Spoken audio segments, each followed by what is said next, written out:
Hey guys, welcome to the channel. It's Jack with Stronghold Strength and Conditioning. And today, I've got an active recovery mobility session for you for after those squats that left you walking a bit wobbly. But before we get into it, make sure you take a moment and hit that subscribe button so that you don't miss out on future content like this. Every Thursday, I'm putting out a video to help you resolve pains, prevent injuries, and optimize your performance as a human being. So jump on it. Ready? Let's get into this one.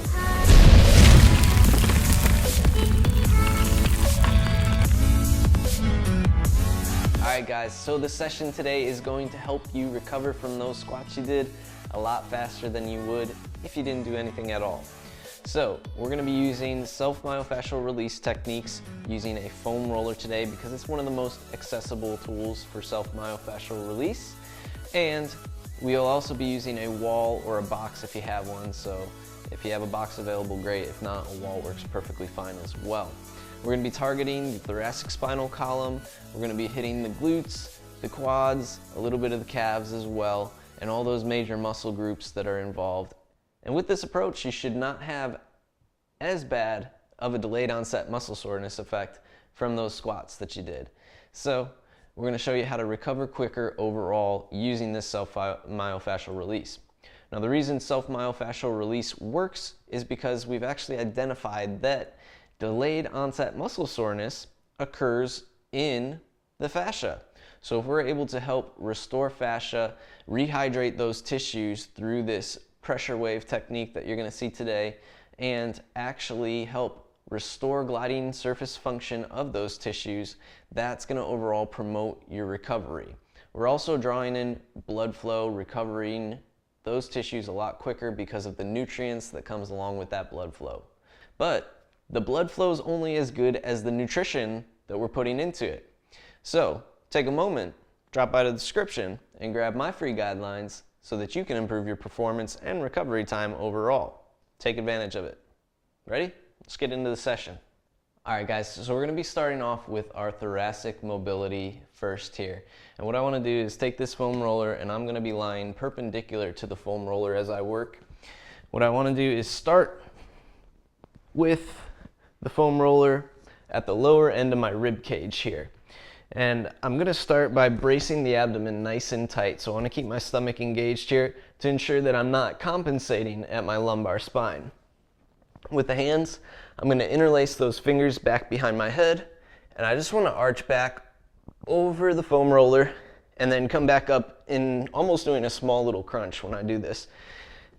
Each time, seeing how far I can go into that arch without allowing my abdomen to break. So if I really let my abs go, what you'd see is this big arching effect where my rib cage pops pretty firm, pretty significantly there. But instead here, bracing those abs, arching back, and right here I'm working the lower end of my thoracic spinal column, right at that low end of the rib cage. Now as I get a little bit out of a release there, I already got one little crack out. I'm going to do the same thing, moving up the spinal column toward the cervical spine. Each time testing that range, I'm pushing the back of my head into my hands as I lean back over each time, because I want to make sure I'm not arching my neck either as I reach back. So I push back the head into that hands there, that cradled hand, and then I'm going to move up again.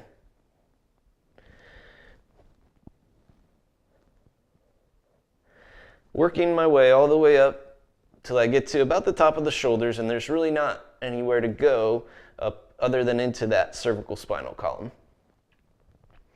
So that's the beginning position that we're going to work with. And you can do that a few times working down the spinal column. So I'm going to go back to the base again. And once again, kind of work my way up, seeing how things are feeling.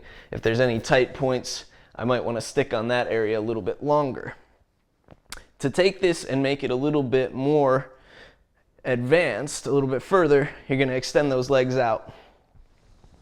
Bridge up so the glutes are engaged, and then from there I'm performing the same arch. working again through that spinal column, making sure my abs are tight, my glutes are engaged, and I have a nice straight line from shoulder to hip as I work here. Now, even taking that a step further, you can add weight to this as well. So, using a kettlebell or a dumbbell or something else if you're at the gym, what you would do is place that on the sternum and actually hug yourself here. Now, once again, doing the same little bit of an arch back, you're going to feel a little bit more compression from that kettlebell, obviously smashing a little bit more of you between that foam roller and the bell itself. Now this was 25 pounds. I actually felt nothing on that. Normally I would use a 62-pound kettlebell when I do that. The other thing that we can do with that kettlebell now is actually take it and do a little bit of an overhead bias. So if you did some overhead work, overhead squatting, even in your front squat, you wanted to get a little bit more thoracic mobility out of it, what I would do is place that kettlebell overhead, make sure I can reach it, go into that full extended position, tight glutes, tight abs, keep my chin tucked, and now I'm trying to reach my hands to the base of the kettlebell.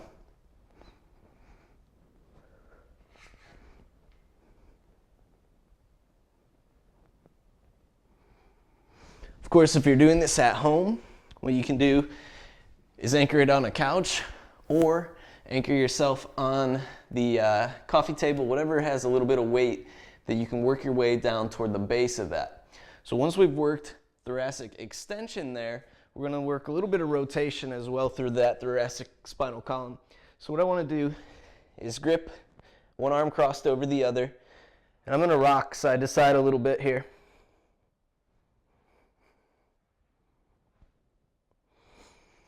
And I am going into the lats, into the rib cage a little bit. I'm going to walk up. And right now I'm at the very base of that thoracic spinal column.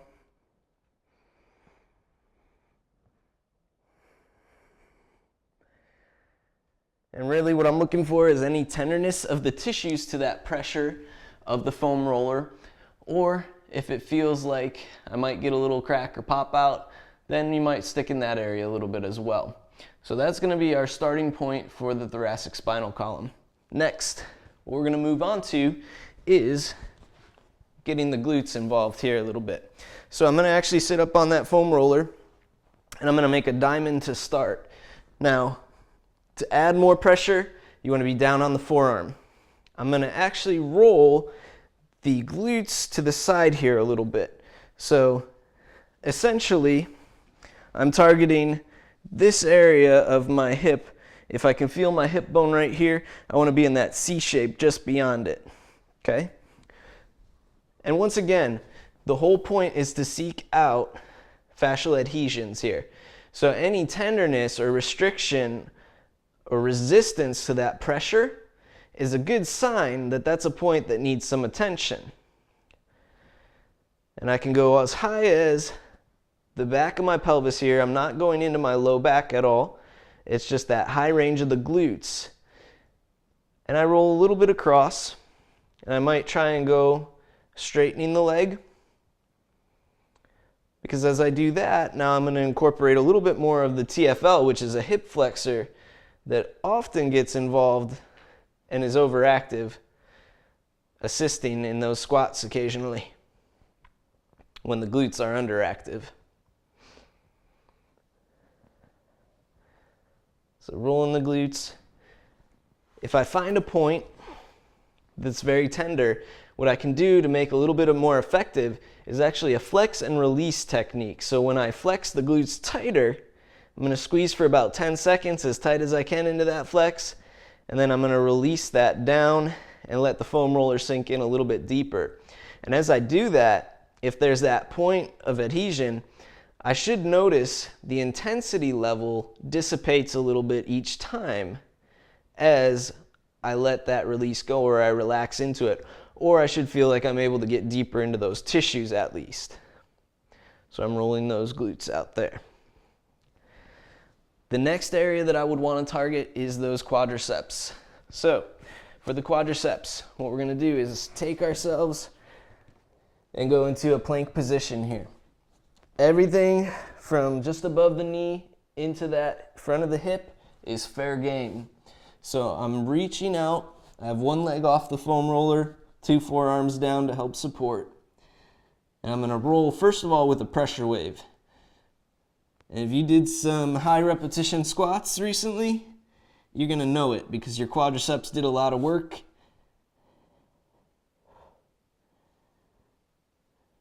So first of all, just going through that pressure wave a few times. I want to think of my quadriceps as basically 3 ranges as well when I do this. So the central part of it, which is going to be mainly my rectus femoris, vastus lateralis, which connects into my IT band, is right against that IT band, and vastus medialis. Those are the 3 ranges that I actually want to be rolling the tissues on. So I can go right down the middle, I can roll right down the side a little bit, angling off, and I can roll medially a little bit as well, making sure I'm hitting all 3 ranges. And as I feel those tender points in here, what I want to do this time is actually find those points, and I'm going to curl my heel towards my glutes, activating my hamstrings. So the activation of the hamstrings should help deactivate some of that neurological tone that's going into those quadriceps at this point. Now, a big area to check is that arch of tissues just above the knee. That's normally a problem child for people. So right there, lots of tenderness, flex and release, flex and release, curl that heel. And you might feel some stuff running down in toward that knee. When we're doing self-myofascial release, discomfort is okay, pain is not. If it jumps over and goes into that pain range, stop immediately. Okay, but discomfort is okay. We can deal with that. It will help in the long run to relieve those pains that you might be getting at the knee specifically. Laterally, gonna check that range as well. So on all of these, spending at least 2 minutes to really see the change that you can effectively make at those tissues.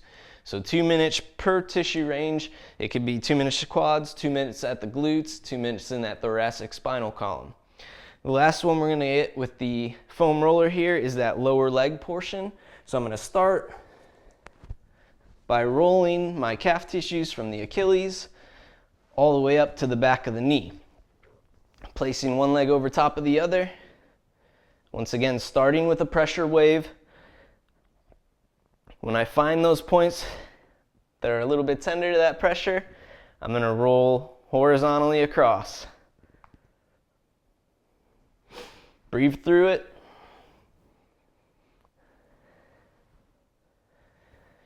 It might take you a second. You can go in and out of it. If it's too uncomfortable at first, come back to it a little bit because some of these can be pretty challenging.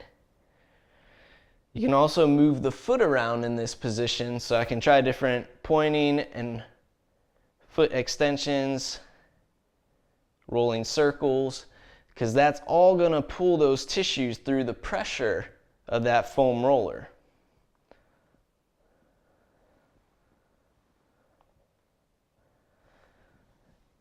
And then lastly, with that foam roller, the anterior compartment, I'm going to place the foam roller just off to the side of the shin bone. You can see I'm angling myself away from that a little bit. So my foot is turned inward toward the other leg. Once again, starting with that pressure wave, trying to search out those pressure points that are tender. And then as I find them, circles with the foot, dorsal and plantar flexion.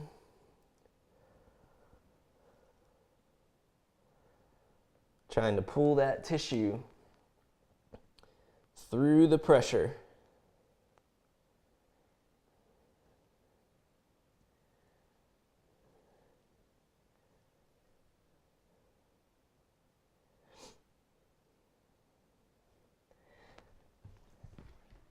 All right, and then we're gonna finish the session off with two of my favorites here today, from the box or from the wall if you have. And you might want a mat for these as well, or at least some carpet. Starting off, first of all, trying to release our adductors a little bit. So what I'm gonna do is go into a wide leg position where my knees are at 90 degrees here on both sides. I'm gonna go down to my forearms, so I'm in that plank position again. I wanna brace my abdomen before I ever do anything else, so my stomach is nice and tight here. And then I'm imagining myself pulling from the deep musculature of my core here, so my hip flexors, pulling me into the squat position. And then coming back out, trying to activate the glutes a little bit as I come out of that each time.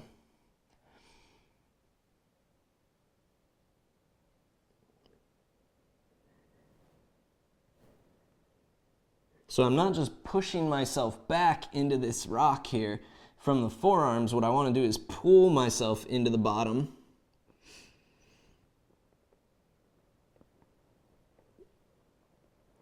Challenging the depth of that pull each time if I'm able.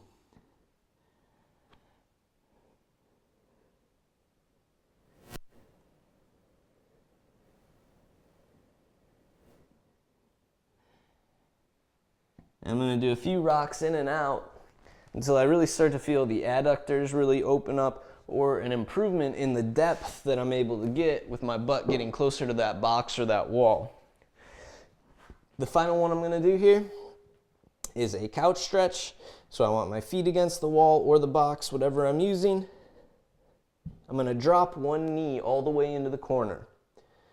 Okay, from there, I want to keep my hands planted, swing the other leg out front so it's in line with the hands.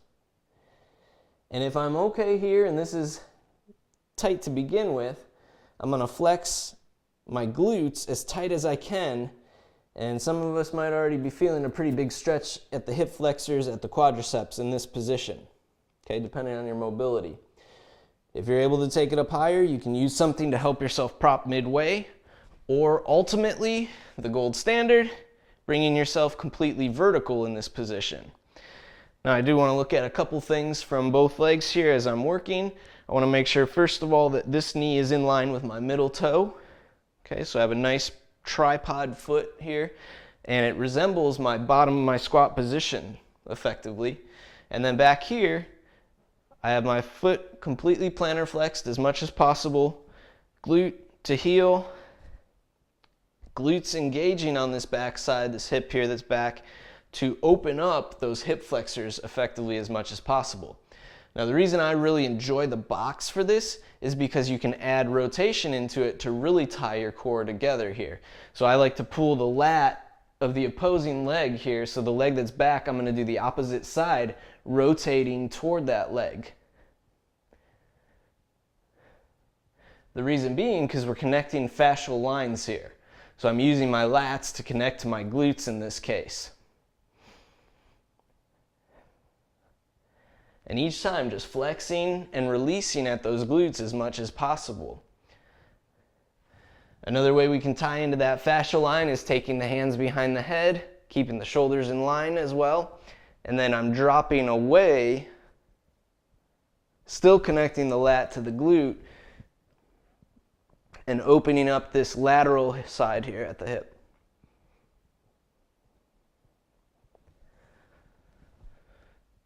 All right, there you guys have it. A nice quick mobility session that you can do to help you recover and mitigate that delayed onset muscle soreness following your squat sessions. I promise it'll make a big difference. Implement it and you will notice right away.